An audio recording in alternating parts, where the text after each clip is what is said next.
అందరికీ స్వాగతం. ఈరోజు మనం ఒక చిన్న కథ గురించి లోతుగా మాట్లాడుకుందాం. దాని పేరు రాము మరియు టామీ వీరత్వం కథ.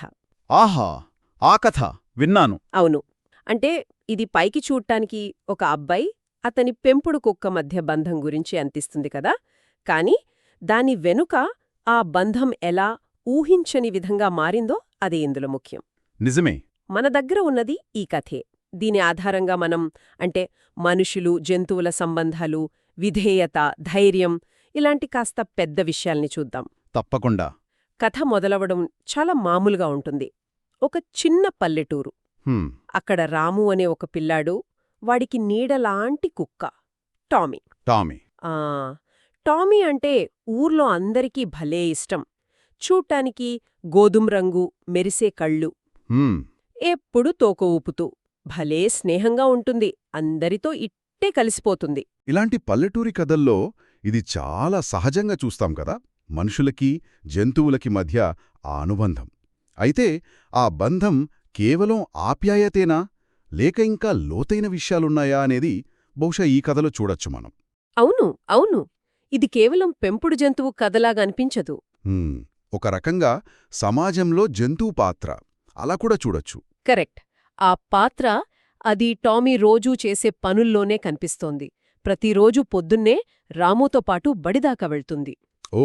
రాము లోపలికి వెళ్ళాక గేటు దగ్గరే ఓపికగా కూర్చుని ఎదురుచూస్తూ ఉంటుంది. అదొక అలవాట్లాగా. అలవాటే. కాని పిల్లలందరూ దాంతో ఆడుకుంటారు, ప్రేమగా చూస్తారు. ఇంటి దగ్గర కూడా దానికి పనుంది. ఇంటి దగ్గరేం చేస్తుంది? ఆ పొలాల చుట్టూ తిరుగుతూ చిన్న చిన్న జంతువులు రాకుండా పంటల్ని కాపాడుతూ. హ్మ్. అంటే రాము వాళ్ల కుటుంబానికి ఒక రకంగా సహాయం అన్నమాట. అవును, చేదోడు వాదోడుగా ఉంటుంది. ఇదంతా చూస్తే టామీ ఊరికే కుక్క కాదు. ఆ ఇంటి పనుల్లో, రక్షణలో దానికి కూడా ఒక భాగమున్నట్టు అనిపిస్తోంది. నిజమే. మీరు చెప్పినట్టు ఆ దినచర్య అనేది కేవలం అలవాటు కాదు. అదో రకమైన ఏమంటారు, సామాజిక ఒప్పందం లాంటిది ఏమో. అంటే టామీ ఆ కుటుంబంలో, ఆ ఊర్లో తనకంటూ ఒక స్థానం సంపాదించుకుంది. దానికి తిండి, నీడ దొరుకుతున్నాయి. బదులుగా అది తోడుగా ఉంటోంది. కొంత రక్షణ కూడా. అవును. ఈ రోజువారీ పనులే కదా వాళ్ల మధ్య బంధాన్ని ఇంకా బలపరుస్తాయి, దానికొక పాత్రనిస్తాయి. ఆ పాత్ర ఎంత ముఖ్యమైనదో కథలో ఒక సంఘటనతో బాగా తెలుస్తుంది. ఆ సంఘటన. ఒక రాత్రి ఊరంతా మంచి నిద్రలో ఉంది. రాము వాళ్ళింట్లో కూడా అందరూ గాఢనిద్రలో ఉన్నారు. ఆ టైంలో ఒక దొంగ మెల్లగా వాళ్ళింట్లోకి దూరే ప్రయత్నం చేశాడు. కాని ఇంట్లో ఒక్క జీవి మాత్రం మేల్కొని ఉంది. అది టామీ. టామీ. ఆ అడుగుల చప్పుడు వినగానే టామీ గట్టిగా మొరగడం మొదలుపెట్టింది. దాని అరుపులకి ఇంట్లో వాళ్లంతా ఉలిక్కిపడి లేచారు. ఆలోచించండి, ఆ చీకట్లో, అంత నిశ్శబ్దంలో చిన్న శబ్దానికి కూడా టామీ ఎంత అప్రమత్తంగా ఉందో మామూల్ది కాదు. ఇక్కదా మనం టామీ అలా అరవడాన్ని కొంచెం ఆలోచిస్తే అది కేవలం భయంతో కాదు. కాదా మరి? అంటే కుక్కలు సహజంగా వాటి టెరిటరీని, వాటి స్థలాన్ని కాపాడుకోవడానికి, తమ గుంపుని హెచ్చరించడానికి మొరుగుతాయి. ఓ అవునా? అవును. ఈ కథలో రాము కుటుంబమే దాని గుంపు.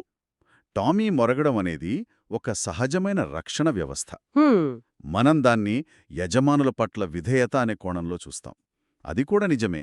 కానీ జంతు సహజ ప్రవృత్తి కోణంలో చూస్తే తన ఇంటిని, తన వాళ్లని కాపాడుకోవాలనే బలమైన ప్రేరణ అది. మీరు చెప్పిందే ఆలోచింపచేస్తుంది. సరే, ఇక ఆ తర్వాతేం జరిగిందంటే టామీ అరుపులతో ఆ దొంగకి కంగారొచ్చేసింది. దొరికిపోతానేమో అని భయపడి పారిపోవాలని చూశాడు. సహజమే. కాని టామీ వదల్లేదు. ఊరికే అరవడమే కాదు, ఆ దొంగ వెంట పడింది. అరే! ఆ పడే క్రమంలో దొంగ తనతో తెచ్చుకున్న సంచిని అక్కడే వదిలేశాడు. అమ్మయ్యా!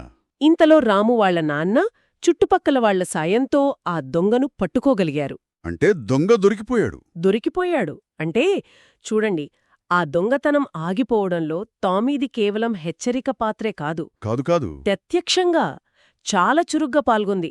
దాని ధైర్యం లేకపోతే ఏమయ్యేదో ఏమో. సరిగా చెప్పారు. ఇది కథలో చాలా ముఖ్యమైన మలుపు. టామీ చేసింది కేవలం రియాక్షన్ కాదు. అవును, అది యాక్షన్. చొరవ తీసుకుంది, ప్రమాదాన్ని గుర్తించింది, హెచ్చరించింది. ఆ తర్వాత కూడా దాన్ని ఆపడానికి ప్రయత్నించింది. నిజమే. జంతువుల్లో ఇలాంటి తెగింపుని మనం ధైర్యం అంటాం. అది వాటి బతికే తీరులో భాగమైనా దాని ప్రభావం మాత్రం ఆ కుటుంబానికి, ఆ కథకు చాలా పెద్దది. ఆ ప్రభావము, ఆ ఎఫెక్ట్ మర్నాడు పొద్దునే కనిపించింది. ఊరంతా టామీ గురించే చర్చ. ఓ దాని టైమింగ్, దాని ధైర్యం అందరూ మెచ్చుకుంటున్నారు. రాము అయితే ఇక చెప్పక్కర్లేదు. ఊహించగలను. ఆనందంతో టామీని గట్టిగా వాటేసుకున్నాడు. దానికిష్టమైన పాలు, బిస్కెట్లు పెట్టాడు, తన ప్రేమ చూపించాడు. ఆ ఊరికి ఒక చిన్న హీరో అయిపోయింది. ఈ మార్పు చాలా ఇంట్రెస్టింగ్. ఒక సంఘటన, ఒక జీవి యొక్క సోషల్ స్టేటస్ని, సామాజిక స్థానాన్ని ఎలా మార్చగలదో చూపిస్తుంది కదా. అవును.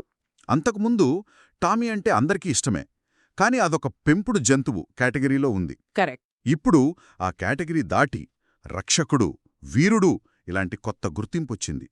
ఇది ఆ ఊరి సమాజంలో టామీ విలువను రీడిఫైన్ చేసింది. జంతువులు కూడా విధేయత, ధైర్యం లాంటి విలువల్ని చూపించగలవనే నమ్మకాన్ని ఈ సంఘటన ఇంకా బలపరిచింది. కథలు తరచుగా ఇలాంటి సంఘటనల ద్వారానే కదా నీతిని, విలువల్ని ప్రచారం చేస్తాయి. నిజమే. కథ చివర్లో చెప్పే నీతి కూడా చాలా స్ట్రెయిట్ ఫార్వర్డ్గా ఉంటుంది. కథ ఏం చెబుతోంది అంటే, జంతువులు మనకు నమ్మకమైన ఫ్రెండ్స్, మనల్ని కాపాడే గార్డియన్స్. వాటికి మనం జస్ట్ కొంచెం ప్రేమ, కేర్ చూపిస్తే చాలు.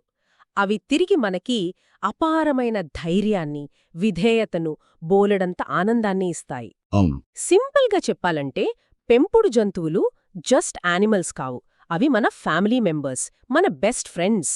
ఈ నీతి మనుషులు, జంతువుల మధ్య ఉండే రెసిప్రాసిటీ, అంటే పరస్పరం ఇచ్చిపుచ్చుకోవడమనే భావనను హైలైట్ చేస్తుంది. రెసిప్రాసిటీ బావుందా పదం? అవును. ప్రేమ, శ్రద్ధ అనేవి నమ్మకాన్ని, రక్షణా స్వభావాన్ని ఎలా పెంచుతాయో కథ చూపిస్తుంది. రాము కుటుంబం టామీని కేవలం ఒక జంతువులా చూడలేదు, తమలో ఒకరిగా చూసుకున్నారు. నిజమే. దానికి బదులుగా టామీ తన ప్రాణాలకు కూడా లెక్క చేయకుండా వారిని కాపాడింది. అయితే ఇక్కడొక చిన్న విషయం, కథలు ఇలాంటి బంధాలను కాస్త ఆదర్శంగా చూపిస్తాయి. అవును, నిజ జీవితంలో కొంచెం తేడా ఉండొచ్చు.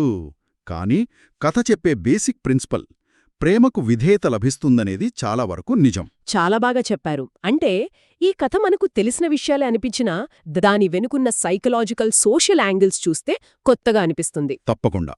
సరే, ఈరోజు మనం రాము మరియు టామీ వీరత్వం కథ గురించి చేసిన ఈ చర్చలో ముఖ్యమైన పాయింట్స్ ఒక్కసారి గుర్తు చేసుకుందామా? చేద్దాం. మొదట, టామీ అనే మామూలు పెంపుడు కుక్క డైలీ లైఫ్, దాని ఫ్రెండ్లీ నేచర్ చూశాం. అవును, ఆ దినచర్య. తర్వాత ఒక కష్ట సమయంలో అది చూపిన అసాధారణ ధైర్యం, విధేయత దాని స్థానాన్ని ఎలా మార్చాయో గమనించాం. పెంపుడు జంతువు నుంచి హీరోగా. అవును, ఒక పెంపుడు జంతువు నుంచి గ్రామ హీరోగా మారిన తీరు, అన్నింటికన్నా ముఖ్యంగా జంతువుల నమ్మకం, స్నేహం, ఆ రక్షణ స్వభావం అవి ఎంత విలువైనవో ఈ కథ మళ్లీ గుర్తుచేసింది. ఈ చర్చ ముగింపులో ఈ కథ ఆధారంగా ఒక ప్రశ్న మనలో మనం వేసుకుందాం. చెప్పండి. మన ఇళ్లల్లో, మన సమాజంలో పెంపుడు జంతువులు అవి కేవలం మనకు తోడుగా, కంపానియన్షిప్ కోసం మాత్రమేనా? లేక వాటికి తెలియకుండానే అవి ఇంకా వేరే ముఖ్యమైన పాత్రలు పోషిస్తున్నాయా? అంటే ఎలాగా? ఉదాహరణకు టామీ కథలో లాగా అవి మనకు రక్షణ ఇవ్వచ్చు, మన ఒంటరితనాన్ని తగ్గించొచ్చు, మన మెంటల్ హెల్త్కి సపోర్ట్ ఇవ్వచ్చు. నిజమే. ఇలాంటి వాటి సైలెంట్ కాంట్రిబ్యూషన్, వాటి నిశ్శబ్ద సహకారం, లేదా వాటినే మనం తక్కువ అంచనా వేసే పాత్ర, దాని గురించి మనం ఎంత ఆలోచిస్తున్నాం? మంచి ప్రశ్న. ఈ పాత్రలను మనం గుర్తించడం, వాటిని గౌరవించడం, అది జంతువులతో మన రిలేషన్షిప్ని, వాటి పట్ల మన బాధ్యతని ఎలా మారుస్తుంది? ఇది కేవలం కథలోని నీతిని దాటి మన అనుభవాలను, మన చుట్టూ ఉన్న ప్రపంచాన్ని చూసే దృష్టిని మార్చగలదేమో. ఒక్కసారి ఆలోచించండి.